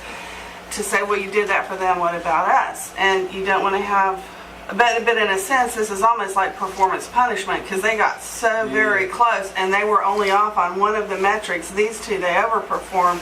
and the other was only off by, what, $500,000 or what have you. yeah. So what about taking in this one thing and saying you get half of it even though you didn't get there? Sometimes when we bonus our managers and they get it 99%, sometimes we'll say, look, you can have half of what you would have gotten. We don't have to give it to you, but we want you to know in the spirit of you trying so hard, it's something, and that way you don't tie your hands for next year to where we don't have to go to the next one. Can I tell you why? Yeah. The reason why is if you do that here, you could set the potentially be asked to do that with Amazon. And Amazon's numbers are way bigger Because than you said these. president. Yeah. So that's why I'm a little worried about. I'm okay with them earning it after, but proportionate problems. I mean, this was what was a $60 million, $80 million investment. Amazon's almost 3 times that. Yeah, I know what you're saying. I mean, I'm just putting it out there. No, I mean, I appreciate that, and if we only had this project, I'd be all about that. Yeah. But remember, what we're trying to do is create structure that allows us to uniformly apply that. Because I think Grady just said it. It's the precedent here could come back and get you, because you're going to have to do this in public. Whatever you do, the amendment will have to be made public. Right, and I guess just with that, I mean, even your solution, which I think, I mean, it could be precedent. Oh, absolutely. And so, is it better to just go ahead and... I don't think, and let's be honest, y'all, Caterpillar is a massive organization. Absolutely. 23,000 is not going to make that much. I think that we'll all move on. I'm struggling with this. Had they have just got to the basic threshold, I'd say let's just move on. Sure. But this is the kind of economic activity we want in our community. Right, but just like you were saying on the back end where it's so expensive, the precedent you set for the front end of even Amazon could be huge. Absolutely. That's why I'm asking y'all to weigh in here, Awesome. because I think that the challenge is that if there was a case Are for there trying to do it, are there other ways of rewarding them besides the $24,000 check? I mean, are there other incentives that we could? well, we want to stay within our or- agreement, though. We want to stay within our agreement, and that's what they're expecting us to do. Yeah. Right. So I wouldn't want to add. I wouldn't want to put any more. This is y'all. Yeah. If I was on the receiving end of this agreement, I would be in heaven. It's a very generous agreement. I would have never recommended we were this generous. Yeah, you Right might now- not be in heaven if you pulled it out and you pulled it out Right and now, you missed it by $500,000 on the back end, you know. Well, here's the challenge, y'all. The way this agreement's set up, if you got to here, you got 75% of your taxes rebated back to you. Yeah. That was phenomenal. So the difference between 25 and 20 was you got nothing rebated if you didn't get to 20. Yeah. So if you got to $20 million and $1, we were going to give you 25%, which is their tax bill to us every year is about $100,000. It's over. Yeah, $100,000 for just the personal property side. Right. So I just feel like them telling a story that for $500,000 here, they got nothing. We didn't give them the ability to earn that. Because remember what I'm saying is you're going to have to, if we were to do it the way I proposed it, they're going to have to at least get to 20.5 million and some change. Otherwise, if they just get to 20, year one's gone. We gave you a second chance to earn that first year incentive. I wouldn't want us to put it on the end, because at the end, this number is going to be really big. It's going to be like So how public is that going to be if you do in personal approach property. them, David? If you go with exactly what you just told them, how public would that information be? Y'all are going to have to make a public action to recommend it to the council, and the council would have to make an amendment to the agreement to let them do that. They're really an important company. They are the kind of activity we most And might I want. add that with companies like this, it is very important that you create partnerships, lasting partnerships, because this is a multinational company. Yes. These people sell equipments to all over the world. And the fact that they're here in Schertz, even just a component of it, it creates a positive outlook for Schertz. So I understand what David is saying. If we don't want to ruffle any feathers here. It's best to. It's $24,000. That's nothing. Believe me, that's nothing. But what do we sometimes deals, I mean, the ego is such an important element in business, and sometimes deals are made or broken on just an ego getting bruised, Absolutely. and it shouldn't be, you know. Rosemary, I'm afraid that us doing this, by them not, by us providing, and y'all, if what I've proposed is not the right one, let's come up with something to propose. Because right now I feel like us not proposing at least something could be a PR problem for us in terms of the next major investment. We can't afford to have Caterpillar say, let me tell you what we did and what they turned around and did this. Right. Even though right. Caterpillar is not arguing that the agreement No. that they have, they're not saying we fulfilled it and y'all didn't pay. What they're saying is we overperformed on some key variables, these key variables. Right. And we got very close here. Is there something? In fact, what they asked us to do was, they're now saying the equipment has now arrived. So they're actually above this now. So When they're was saying, like, go back to When was it months. ordered? So go back. Well, it was ordered back in the summer. So go Right, back so- to the previous screen. But we can't do that because the way this thing is set, it's on personal property and that has to show up on the tax books on the rolls. 31st. Yes. Could you go Or back to the January previous 1st. screen? Yeah, but what he was asking for was, what he said was, can you just give it to us at this level? So that's what they were asking for the 23,000. I can't recommend that y'all do that. I feel like you need to follow your agreement. But I'm recommending that maybe this might be a chance to say, guys, we think Caterpillar's right for us. We ought to be doing something. And we'll give you one more shot to earn that first year. We're not going to add a year, but you can earn that by just getting in at this level plus the difference between What's these more two. important, Jeff? Now, what they may do, y'all, they may do is come back in and get to this level plus that, and we would be paying more than $23,000. But I think that would be a great day for us because Absolutely. we would have a major revenue windfall. We could afford to do that. They believe that they are above I know they are. I saw the invoices. So all of it was just sitting, they had ordered it, they were waiting for it to come in, It it hadn't showed gotten up here on, yet. on January Yeah, 2nd, yeah, and they yeah. went. And that's why I'm feeling awkward here about penalizing them for it. They had made the order. It just didn't get here. They did everything. It was like tonight. I left an hour. I left an hour before this meeting started. Yeah. And the traffic and the wreck on 410 and then the light falling at 35. I mean, Luckily, we both did that, so Patty didn't have to line me up at 6:06. Well, Hey, man, isn't it great to have a traffic jam in church? You got it. Well said. So what I need here, y'all, is some kind of idea. The only thing that I throw out is the whole the thing you brought up, which is if this happens to Amazon, how do you save face? It's the same conversation. Well- right now it's easy because it's $24,000. We're going, $24,000.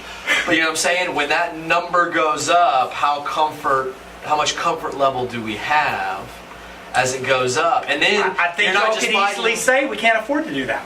That's true. We're still a very small Well, then- community. I mean, we have to watch our pennies. We Every have to watch our situation's pennies. different. But remember, we're not talking about giving them anything that outside the parameters of the agreement. Is the thought that y'all are thinking that we should just let it ride and they didn't earn it? Well, and to kind of go back what you were saying about partnerships, I think that's an important thing. And again, I think if you're like, look, we're not doing this for anybody else. I mean, we want to honor you. We made this deal at the beginning. We're going to go for it. And you don't have to think, what deal are we cutting with this neighbor and this neighbor and this neighbor? It's This is specifically this is for it you. for you, and we're going to follow it. We're going to honor it. What can we do to help you? You know, I'm sorry you missed it, but that way, the more deals, side deals we cut with them, you're right. We'll make one happy. But what's one where we go, we can't make them happy? That's too much. Well, then we don't cut that deal. They're really ticked off, and everybody's going, "Oh, really? I got a deal from them." Precedent is a big deal. Y'all, if you frame it up, okay, one last thing I'll throw out there. The reason why I'm struggling a little more is because Caterpillar and Cisco are in the same league Right. in terms of investment. Amazon will join that league. In fact, Amazon dwarfs both of them. The reality is those three deals we done are probably the three most impactful to this community because they created significant tax revenue and major new jobs. Sure. All of the other 13, 14 agreements we have were really just writing off some taxes till the buildings got up and they made some money. Right. And I'm struggling here because the Cisco deal it's in our B group. It could have been written a little better, and they're not going to. They got the full incentive. We wrote the $1.2 million check to build the road. We did it. I think push comes to shove, they know we're doing that for them. Is it fair for us to not do something? You know, David, life's not fair. I And we understand. have to get over it. You cannot regulate fairness or you make yourself freaking miserable. I understand. You have to do the right thing. Anybody with kids knows what I'm talking right. about. You know, you do the right thing for each situation and each person, and you deal with the fallout later. As long as you are consistent and have integrity, you'll be fine. It's the consistency I'm That's shooting. tough, I know. She makes a valid point. We have 10 children. Each of them have their own personalities, and you deal with those personalities separate. Yeah. And when you punish one, you don't punish one like you would punish number 10. You punish one based on what one did. If Cisco requires that we look at them in a specific way, absent or different from Caterpillar, then that's what we do. And I don't think president comes in at that point. We're dealing with Cisco based on what they did. I think that's a great position to be in, because That's I think the position, that we would because argue these are she great- makes a great point. people. We count pennies here. We're not San Antonio. We're We're not Schertz. Santa Claus. Right. I don't think we're in this to give away anything. We're here to make money for the city That's right. and to increase our tax base. I don't think you brought me on here to give money to these people. I agree. They want us. I agree. They need us. We need them. That's where partnership comes in. But we don't want to be guilty of getting into a situation where we create a precedent where you do something for one, you better do it for 10. Right, because That's why, y'all, That's- that is why I'm that saying, is- let's not rewrite this agreement. Let's not say, let's not lower the performance, because we can't afford that precedent. And I don't want to extend the agreement and say it's a different period. Right. All I would want them to do is to be able to capture a portion of this agreement if they perform even more than what they had to get And it. actually, you can rationalize it very well. Not usually using rationalize not in the negative sense whatsoever. The way that it was intended to be used, being rational, that they had ordered their property, it hadn't gotten here yet. They did it in good faith. We're honoring it in good faith, and at such time when it does, That's dealing then with they them will get. individually. You know, They that's had- very logical. They had made the order. That is part of this problem. They had made the order. They knew the phase. I mean, that's why they You did can't phase two. control everything, correct?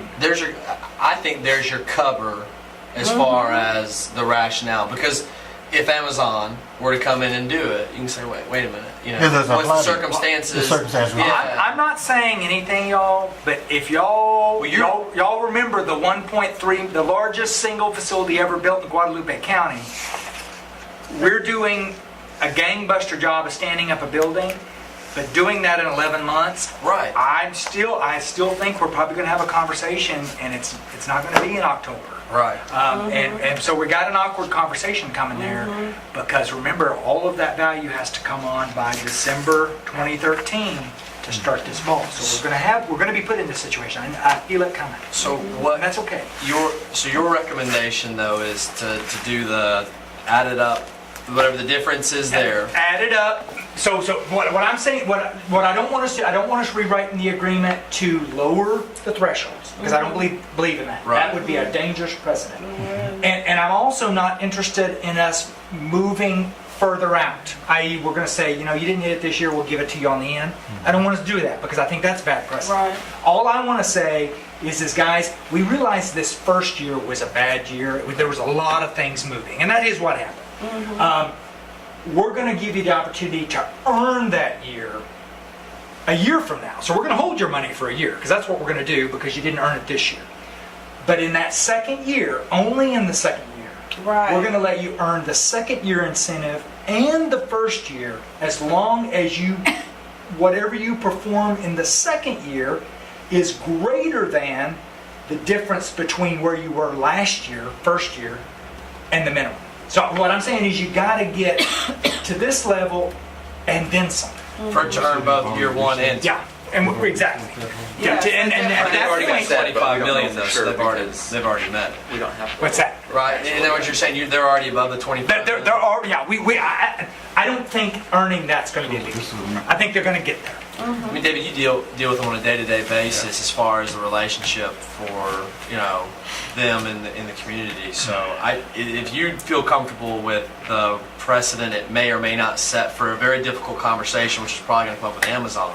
Yeah. Where if tenants talk, it's kind of like with, doctors talk, Yeah. right? So if that kind of conversation comes up, you know, in your first year, I mean, Caterpillar, big old organization. Huge. Amazon, big old organization. You would figure those executives, whoever's running those, probably gonna get to know each other. I just don't know if that comes back as a detriment when you're trying to have that difficult conversation. If you don't think it is. Well, I think, Matt, I appreciate that. I think it's going to be a difficult conversation either way. Okay. I think us going and telling them you get nothing, it's going to be awkward. And Either way, your because solution, I think what they is want us to reasonable and do is appropriate. to say, you got close, here's the incentive. Right. And I don't think we can do that. I don't think Right. that's a proper stewardship of the funds. That's dangerous. That's what's dangerous. Yeah, and that's why, and I think that they are large enough that we in good faith should try to do something because they did perform. They have performed a yeoman's job. In fact, we would have done this deal if they'd just done these two. Right. We would have done this deal at that level. And that's why I'm saying that. And if y'all are okay with that, I'd like to propose that to the council as an amendment to this agreement. So it would have to come back to y'all. And it will very clearly outline. Is that next meeting? No. I'm going to brief whatever y'all I'm just tell saying, me. whatever you do, you might want to tell Roy before we get here, because we're going to have to rehash this all out again with Roy. I know. Well, I'm hopeful that the amendment will be very brief, very to the That's point. okay. It's the facts and circumstances that As long as we don't go past 7. This is. I know, Roy would be. Y'all, this is true. counter to everything the physical side, the physical conservative side of me is really struggling with this because I believe you write agreements to uphold the agreements. Right. And they would expect nothing less than us. Right. And so we should do that. But on this particular one, I feel like there is the $25,000 we will pay will be money well spent in us saying, you know what, we're glad you're here. We're glad you're making this investment. We're on this first year, we're gonna make that good. And you know We're gonna what let you earn makes, that. hold that thought, you know what makes Roy an excellent judge is because he understands the spirit of the law. And you're talking about the spirit. Spirit of this not agreement. just the letter, the Yes. spirit, and he is excellent. And I think he will, if you talk to him, go for it. No, I mean it. I mean, No. No. Judges have spirit, lawyers don't. The attorney side of this is that it's black and white. Wait, You didn't I was earn gonna it. say, Yeah, you This didn't coming earn from it. a cop. I know. Right. I think your proposal is reasonable. And the and awkward side of this, y'all, is we know that they're also, these are the same managers that are dealing with Seguin, and Seguin has never held their feet to the fire. And in fact, when we did the Amazon deal, when the chief appraiser for the county came in, she used that situation, i.e.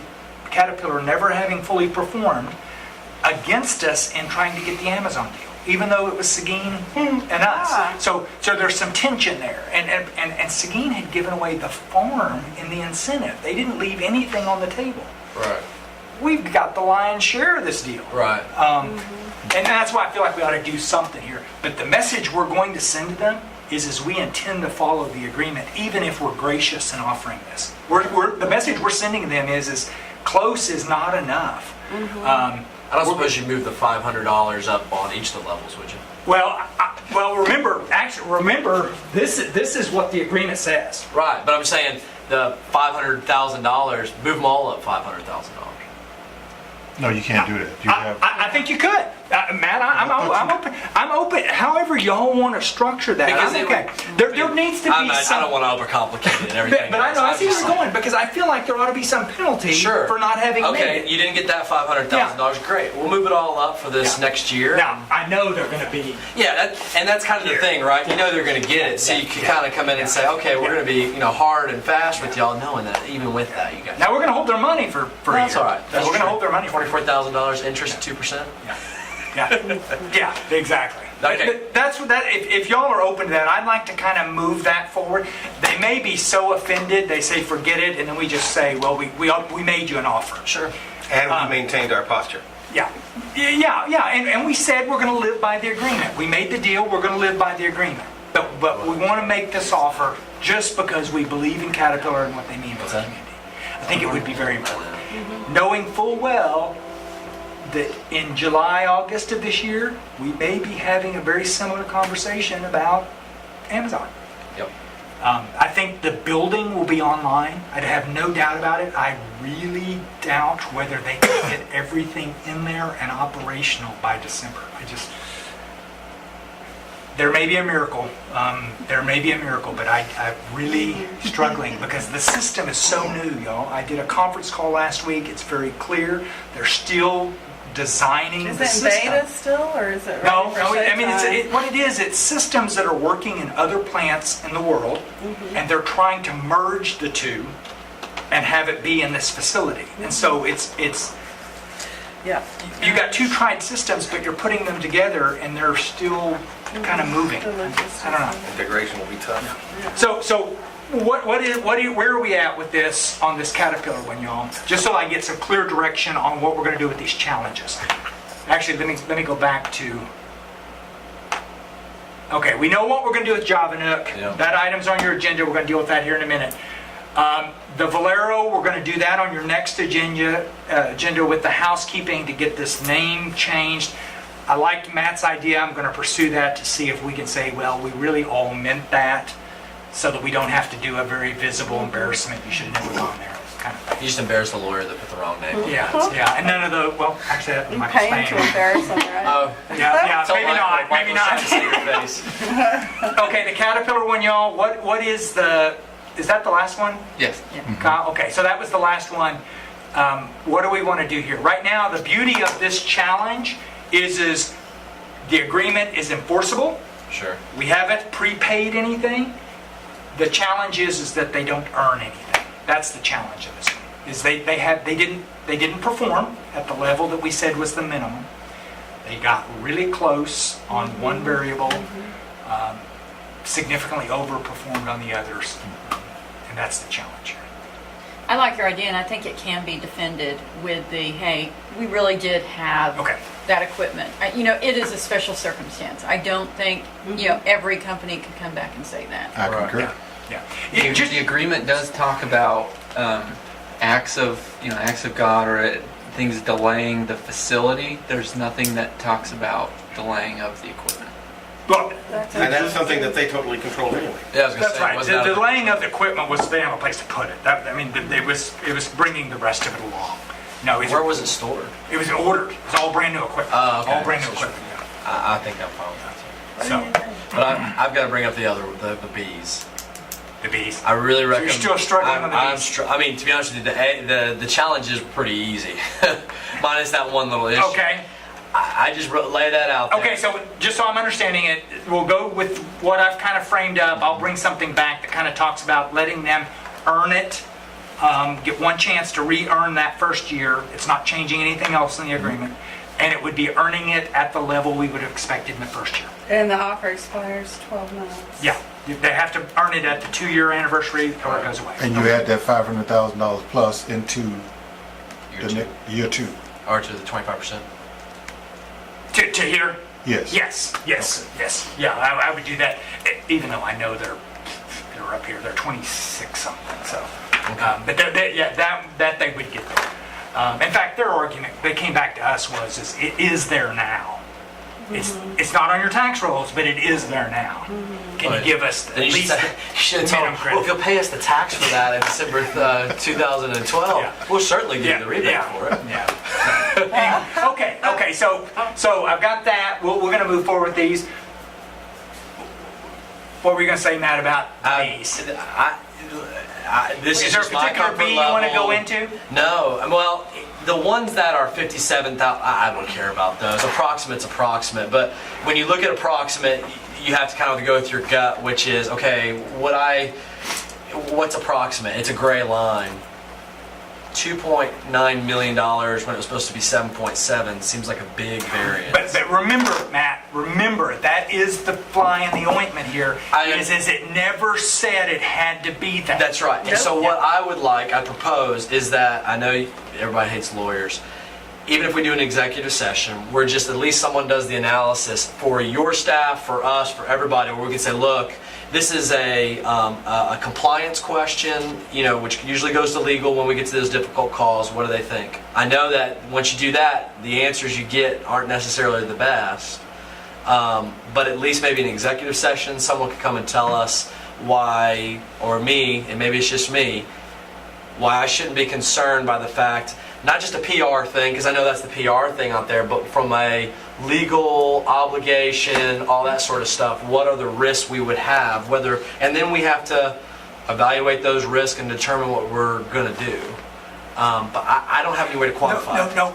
And maybe I'm not being clear. Okay. The challenge I've got is I don't have this number.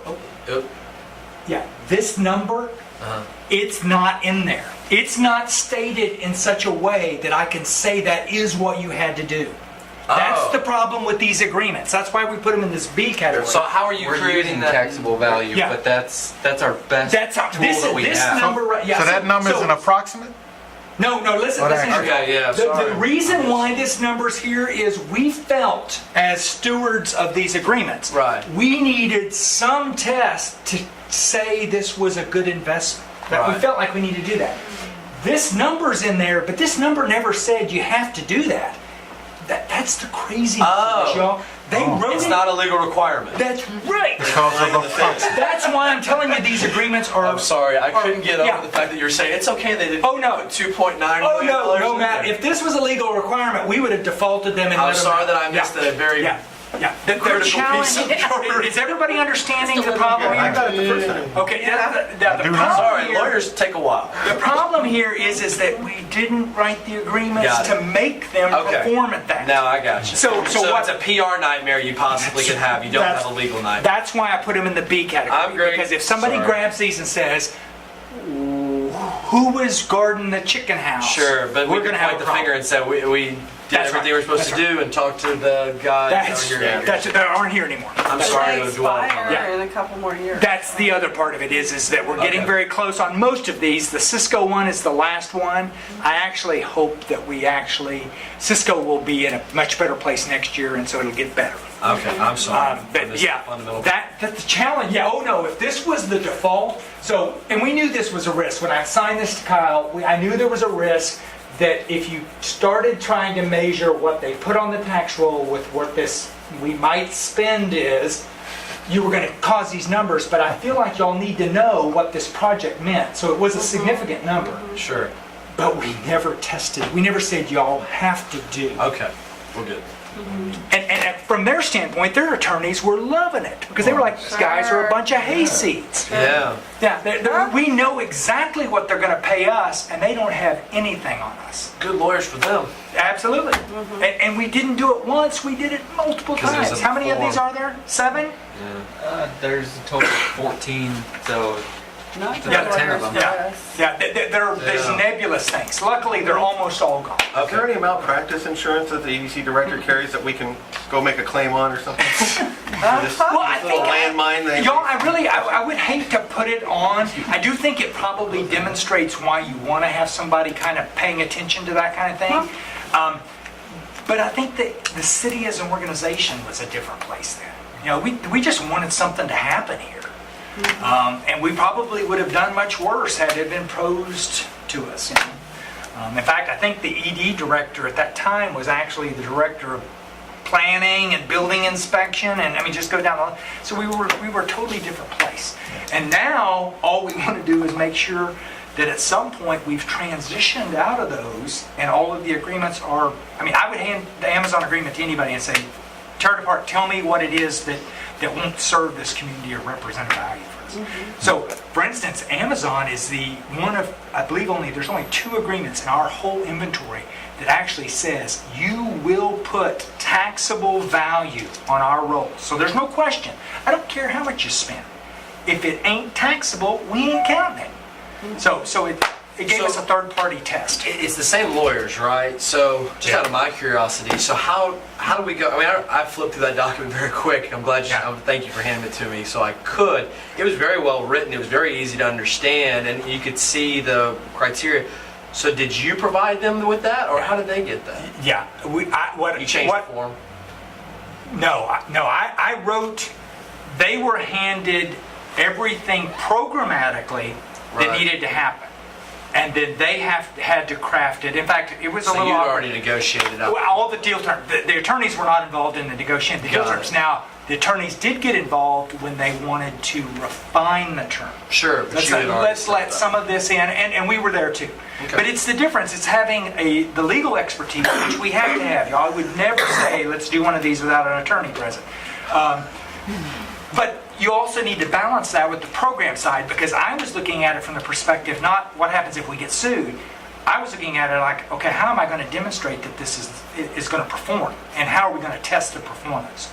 So my perspective was very different than Legal's. Legal's was just trying to make it legal. And so now I think we have a better model, and I think it'll work. Okay? So that's where we'll go from that. Let's do the did we already deal with the Javanook thing? No. Okay. Can we go back to that? Yes. Okay. Oh, that's the one we skipped for later. Yeah, so here's the deal. I think we probably beat this thing to death. Let's introduce the item. Yes. Okay, go ahead. Thank you. Recommendation for City Council of Resolution Number 13R16, requesting a First Amendment to the Javanook Development Agreement. A resolution by the City Council of the City of Schertz, Texas, authorizing a First Amendment to Javanook Agreement and other matters in connection therewith. Okay, and this is very quick, y'all. In fact, we've already beat it to death. If you remember, right after I got here, literally with not even a month, y'all approved a $10,000 grant to Javanook, and they really only had to do the bottom three things. They had to locate in 509, which is the biggest kind of classic-looking building downtown. Renovate the space, because that was a group effort with a bunch of other tenants, and then they had to operate for 2 years there as a coffee shop and within some regular business hours. On November the 22nd, Javanook officially closed. Now, unfortunately, we didn't know that because they didn't come to us and say, hey, we're going to do this. Was there a reporting requirement? Well, in a good business-like manner, if you're under an agreement, you should have sought the amendment before you close your operation. But that's water under the bridge. This is kind of what happens. They do maintain that they were continuing to sell coffee and sandwiches through mid-December, so that somewhat softens it because they were still doing commerce. On January the 22nd, and we had to work through them. In fact, Kyle was on him a lot. Kyle, when was it? Like mid-November or something? No. December. It was December, first part of December, all the way through to January. He kept saying, next week we'll open, next week. I finally said, okay, we need to notify them that they're in default, because I thought he was going to just keep pushing this thing out. Ultimately, did get him in operations. It's just down the street. It's not the same dynamic, but he is kind of doing the spirit of what I believe y'all wanted to do by doing the $10,000. It's under a very limited hours. What are they called? 8 to noon. 8 to noon, Monday through Friday. So that's a very limited service window, but it is my recommendation that we just grant the amendment and kind of chalk this up as probably one of those that... Lesson learned. Hours weren't included in the original agreement. Right. The hours were never specified, but I would argue that if you're only open 8 to noon, that's probably not in the spirit of what y'all thought you were doing. Where is it? Is it toward Main? It's in the, is it the toward Hands of Church Park? Harmony or it's in the back of, and in okay, fact, I had got it. Kyle pursue this because the place he's in operating now, he's operating out of the kitchen of a former house, Yeah. right? The house has been converted into a massage Parlor. I was going to say that, but that it's a Zone is. what are those called? I know massage parlor is not the right word. Massage trailer. Physical therapy? Physical therapist. It is a massage. What- okay. We're gonna go with we're gonna go with physical therapy. Okay, so and so Really? I did have Kyle go down there and make sure that it was I didn't want to walk in and it be the real kitchen in a house. That to me that was going to be a problem. But Kyle went down there. They did have a little seating area. clearly they have a pass-through window. They have a pass-through window, and then they have some shared space so that it opens up to give Yeah. them a little bit more space. Yeah. So what I'm recommending here is that I believe we've actually, between my time, Kyle's time, and the attorney's time, we've spent more than the $5,000. Right. At this point, let's grant the amendment, let him know he needs to stay in operation through September, and chalk this up as a lesson learned that these are very risky. They have a lot of risk involved. I do also want y'all to be aware, this kind of agreement has kind of created an expectation among some small businesses out there. This is no great surprise, that we do great things for big business, but nothing for the little guys. I don't know that I would have been comfortable recommending that we do this one. My philosophy is that I don't care whether you're Amazon or JavaNook, you needed to make a business model case for why we would invest in your enterprise. Right. And I would have never recommended that we prepay anything. You earn it, then we pay. Right. Just like we do with our big ones. So if anybody approaches y'all, a small business, and says, y'all don't do anything for us, I would challenge them back and say, no, you need to come in and sit down and make a business case as to why we need to invest in that operation. Because I don't believe the citizens want us willy-nilly throwing away I think tax John dollars. was very eloquent about making a case for there to renovate the art district and create a real nice vibe in downtown. I think Yeah. the intention was just fine. It's just it didn't Didn't turn happen. out that way, Didn't happen. right? Okay. But it would have been nice having an art center there. And we went a few times. It was real nice. The awkward problem I had is that all of that conversation had occurred before I got here. Literally, Yes. it was the week I got here, Yes. they were handing the check. Right. So I didn't exactly know how it got framed up before. But I look at the agreement now and I'm like, okay, this is a bit problematic. It sounded really good at the time. Yeah. Are Well, we ready to act on yeah, this one? that's yeah. Okay, we have a motion to request First Amendment to the JavaNook agreement. Second? I'll second it. Approved? Ayes? Hi. Are y'all tired yet? And you've got the language for the amendment. It's with the entity. Motion right? passed. Yes. Like, it's not with him personally. No, it's with me personally. So he's personally You allowed? haven't lost your sparkle though. You look great. I'm not representing him.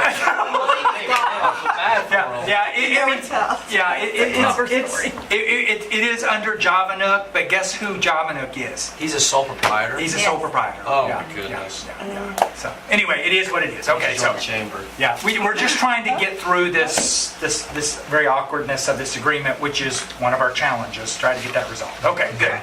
Very quickly, y'all, and I know we're way past our usual time. I want to point out, and we're back under the director's report, right, Amy? Yes.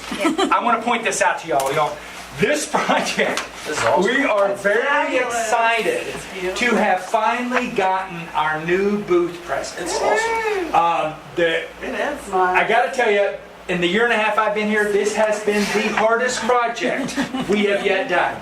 Kyle, how many people did we fire in the process of getting? If it's a graphic designer, Several. I've fired a lot myself. So I We couldn't fired imagine for something like this. several. Wow. Here was the challenge, and I want to. First off, let me tell y'all, the best thing about this is we got the county to buy it for us. That's the best part about this. But all of this fits inside here. No way. And this is portable. So, Wow. so one per.